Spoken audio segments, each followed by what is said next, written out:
ပြောနေမင်္ဂလာပါတီတီကတော့အခုတရိတ်ဆန်ဥယျာဉ်ကိုရောက်နေတာပါဘာဖြစ်လို့လဲဆိုတော့ဦးကလေတရိတ်ဆန်ဥယျာဉ်ကိုတစ်ခါမှမရောက်ဘူးတဲ့ကွယ်ဒီရွယ်ရောက်ပြီအဲ့တော့ဒီမှာရုံကလေးတွေစင်ကလေးတွေမြောက်ကလေးတွေကိုဦးကကြည့်ကျင်တယ်ဆိုလို့ဦးကိုတရိတ်ဆန်ဥယျာဉ်လိုက်ပို့တာပါ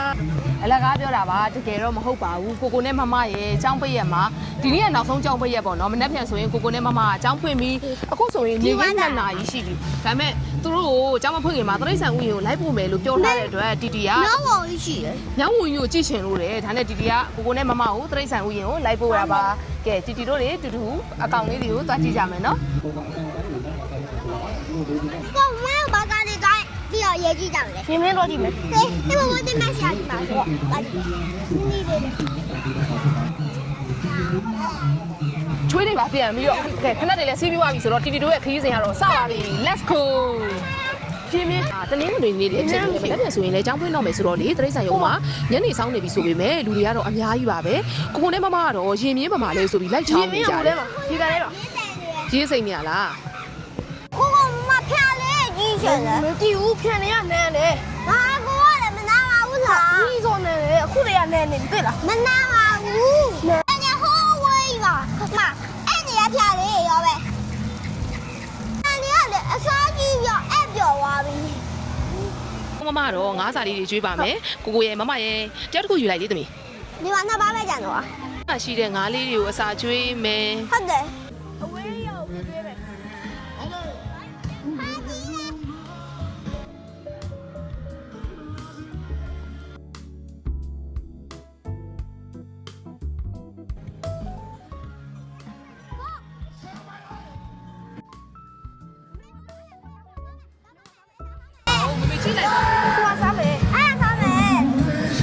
မတော့ရောက်တဲ့နေရာမှာပုံစားတဲ့အဖွဲရပါအခုလည်းတွေ့တာနဲ့သူတို့ပထမဆုံးဆိုင်မှာမုံတွေဝယ်စားကြပြန်ပါပြီ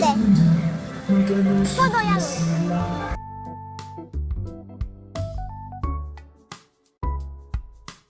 ကိုတေးတိလာလာမြောက်သွားကြည့်ရောက်သွားကြည့်မြောက်ပါမြောက်ပါကြီးလားဆဲသွားကြည့်မယ်လေဆဲသွားကြည့်မယ်ဆဲကိုနဲ့မမတော့လေသူတို့အဓိကဒီကိုလာတာမြောက်ဝင်ကိုတွေ့ချင်လို့တဲ့ဒီပေါ်မှာမြောက်ဝင်ရှိလားမရှိလားတော့တီတီလည်းမသိဘူးကဲဒီတော့ဒီတို့တူတူတာကြည့်ကြမယ်ရှိရဟုတ်လားဟိုနားမှာဘယ်ဟိုမှာတတ်မယ်လေကြည့်လားလေကားတွေကလည်းတက်ရပြန်တက်တော့တက်ရချက်တော့ညာပါ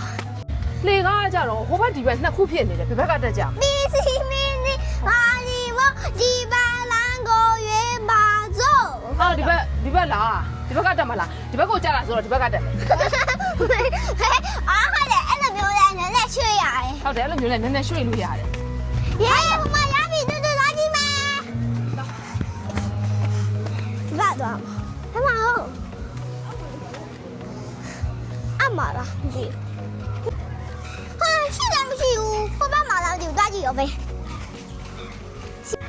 သူကတော့တဲ့ဒီဘက်မှာနေပူလို့တဲ့မရှိဘူးတဲ့ဟိုဘက်ကနေသွားကြည့်ပါဆိုတော့ဒီဘက်ကနေသွားကြည့်မယ်နော်မအော်လာကူကဟိုမှာတွေ့ပြီတဲ့အော်လာကူနာအမလည်းမလေးအော်လာကူအရှုပ်ကြီးကိုပြောတာ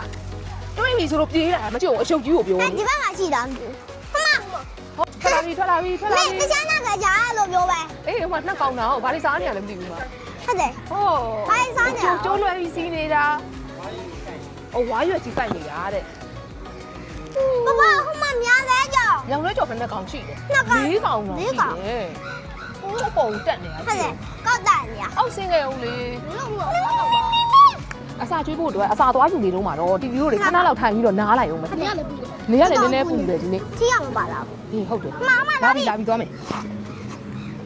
အစာလေးကျွေးနေတယ်ဆိုတာနဲ့ဒီကဦးကနေပြီးတော့အစာလေးတွေကျွေးပေးတယ်ပေါ့နော်သူကခွန့်ကျွေးရတယ်ကွယ်မကြည့်ဘူး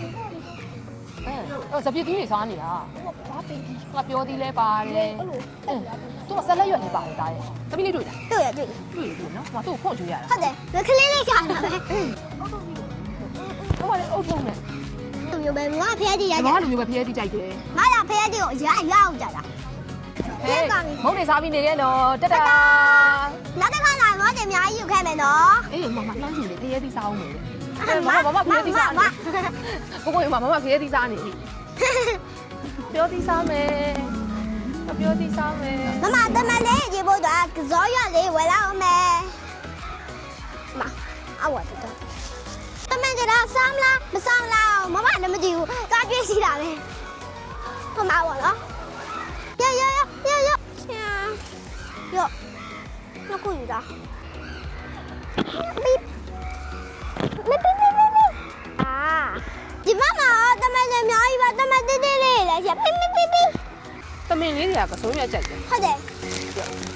လာပြီရောစားကလေးဒီအားစားလာကြည့်ကြည့်တာ ကြည့်ကြည့်လိုက်စားတယ်ဘာကြီးတဲ့ ဘာကြီးရဲ့ ဟိုကြီးလေး ဘီကလေးဒါလေးကတော့ကြီးလေးတွေပါကစိုးမြတ်ကိုစားနေကြည့်ပါ ခလေးဝါရဲ့အတန်ကြီးစားနေတယ်မဆော်လေးဟော ကိုလည်းမမလိုပဲလူစားနေကြ ဘာလဲဘဘီဘာကလေးလေးစားရတော့ဆမ်မနာနို ဒါလေးကတော့မီးပူလေးပါ ဘီ မီးပူလေးကဟိုဟာနေ ဟုတ်တယ် သူကလည်းကစိုးမြတ်ကြိုက်တယ် ဒီအားခလေးရော ဒီဘက်ကမမေတို့တိတ်မရောက်ဖြစ်ဘူး ဟုတ် နော် တယ် အခုမှဒီဘက်ရောက်ဖြစ် မဟုတ်တခါတည်းလေးမှာပဲရပြီလား ဟုတ်တယ်ကျတော့လေတီတီတို့တိတ်ပြီးတော့တရိတ်ဆိုင်ကိုလာပြီးမြတ်တိတ်မရောက်ဖြစ်ဘူးပေါ့နော်အခုတော့ဒီဘက်အနောက်လမ်းလေးကနေပတ်ပြီးတော့စင်ယုံကြီးကိုသွားပါမယ် ဒီမခဏ အမစင်နေစာကျွေးပါလား ကျမမျက်မှောက်လေးဘီအဲ့လိုမျိုးတကယ်တော့ဗီဒီယိုရေးနေတာ ဟိုးတော့မှဦးကတော့တီတီတို့သွားချင်တဲ့နေရာတွေကိုဘယ်ပဲဖြစ်ဖြစ်လိုက်ပို့ပေးတဲ့ဦးပါအဲ့ဒါတော့သွားချင်တာသွားနေရတဲ့မျက်နှာပေါ့နော်ဒီຢာတွေကတော့ထောင်းလေးပါမမစီကိုသွားပြီးထောင်းလေးอ่ะ အစာရွေးမယ်လာ ကိုကတော့ကိုနဲ့တီတီနဲ့စင်ရုံနားကိုရောက်လာပြီပေါ့နော်စင်လေးတွေအစာကျွေးဖို့အတွက်စင်စာသွားဝယ်မယ်ငါပြောတိဝယ်ငါပြောတိဝယ်ဝယ်စားကြိုက်တာဝယ်အခွားကြီးတစ်ချင်းနဲ့ငါပြောတိတစ်ချင်းယူလိုက် အ နော် ခွားကြီးတစ်ချက်နဲ့ပြောကြီးတစ်ချက်လာပြီပါဟုတ်ပါပါ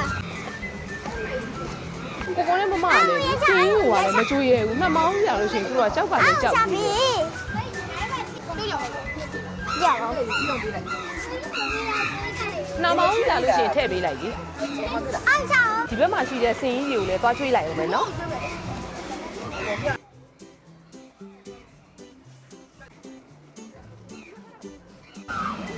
ဟာတော့တယ်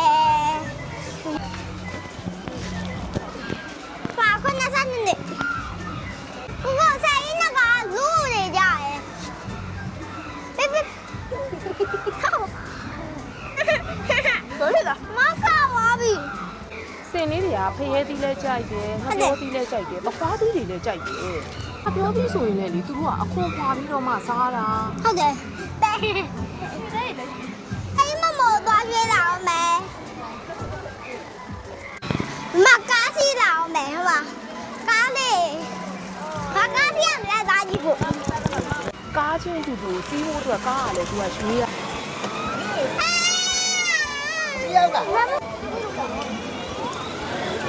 ခုဆိုရင်တော့အချိန်က3နာရီပို့ပြီနော်ဒီတို့ထွက်ရောက်လာတာ2နာရီဒါပေမဲ့အကောင်လေးကြီးတာမစုံသေးဘူးနော်ဂျုံလေးတွေပြီးတော့ဟိုရင်မြင်းတွေရောက်ပြီးတော့မသွားရဘူးခုတော့မမက10မိနစ်ကားစီးနေအောင်ထိုင်ဆောင်နေ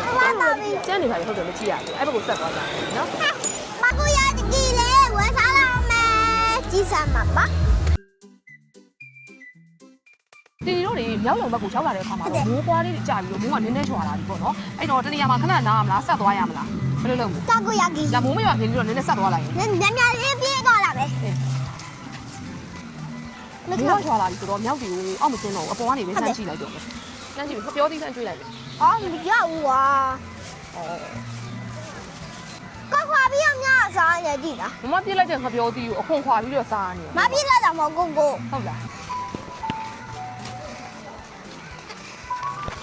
လေးရလေးနည်းနည်းပြန်တိတ်သွားလို့တော့သေးတာပေါ့ လူမစားနဲ့နော်ဟဲ့လူမစားနဲ့ ရလာတဲ့ အော်ဟုတ်တယ်အဲ့လိုမျိုးတရားတော့ ကျွေးပြီးသွားပြီဆိုရင်ရေမြင်းလေးတွေကြည့်ပြီးဆိုရင်တော့မမရဲ့ တော် ပြိဿ တ ရုံ ယ် ကြီးပြီးဆုံးပါတော့ ကလေးလေးတော်တယ်အဲ့လိုလေးစားမယ်နော်စားမယ်လူနဲ့လို့ပြောနေဟိုဟိုကြောင့်လည်း မမရဲ့ကလေးတွေကများလာပြီလားဟိုမှာအနောက်မှာလည်းလာကြပြီ ကလေး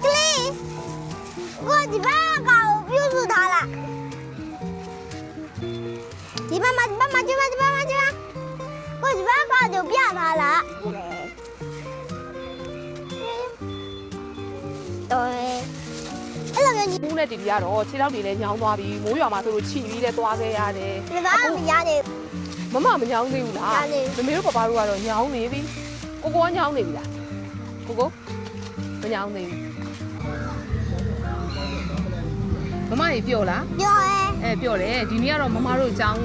ပိတ်ရဲ့နောက်ဆုံးနေ့လေးမှာမမတို့သွားချင်တဲ့တရိတ်ဆိုင်ရုံကိုလိုက်ပို့ပေးခဲ့ပါတယ်မမတို့ပြောတယ်နော် ပြောရဲ မနေ့ပြန်ညရင်တော့ပျော်ပျော်ရွှင်ရွှင်နဲ့အားလုံးပဲကြောင်းတက်ကြမယ်နော် လက်ပြမှာဒီဝါသပြရတော့ မနေ့ပြန်ညရင်မမကတော့ G1 တက်ရတော့မှာဖြစ်ပါတယ်ကိုက grade 5တက်ရတော့မှာနေ့ညရင်ပျော်ပျော်ရွှင်ရွှင်နဲ့ကြောင်းသွားကြမယ်တတာကလေးတွေငယ်ဘဝဆိုတာပြန်မရနိုင်တဲ့အမှတ်တရတွေအများကြီးရှိတယ်ဒီဒါကြောင့်မလို့ဒီတို့ကတော့တက်နိုင်ကြတော့သူတို့အတွက်ငယ်ဘဝလေးမှာအမှတ်တရဖြစ်နေတဲ့အမှတ်တရဖြစ်စေတဲ့အရာလေးတွေဖန်တီးပေးနေပါတယ်မိသားစုတိုင်းအားလုံးပဲပျော်ရွှင်ကြပါစေနော်